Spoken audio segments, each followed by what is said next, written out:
যে পাশ দিকে ফিরে পেশাব পায়খানা করা নিষেধ।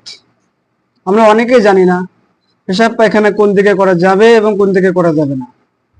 বিশেষ করে এই জিনিসটা আমাদের লক্ষ্য করা জরুরি। তো আজকে আপনাদের সামনে আলোচনা করব যে পাঁচটি দিকে ফিরে পেশাব পায়খানা করা নিষেধ। এর মধ্যে প্রথম হলো কিবলার দিকে, অর্থাৎ কিবলার দিকে মুখ করে পেশাব পায়খানা করা যাবে না। দ্বিতীয় বিষয় হলো কিবলার দিকে পিঠ করে, অর্থাৎ পূর্ব দিক হয়েও পেশাব পায়খানা করা যাবে না। 3 নম্বর বিষয় হলো সূর্য ও চন্দ্রের দিকে মুখ করে, সূর্য এবং চন্দ্রের দিকে মুখ করে পেশাব পায়খানা করা যাবে না।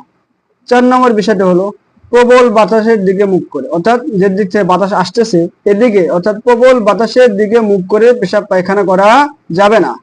এবং 5 নম্বর বিষয় হলো একেবারে উলঙ্গ হয়ে, অর্থাৎ একেবারে উলঙ্গ হয়ে পেশাব পায়খানা করা যাবে না।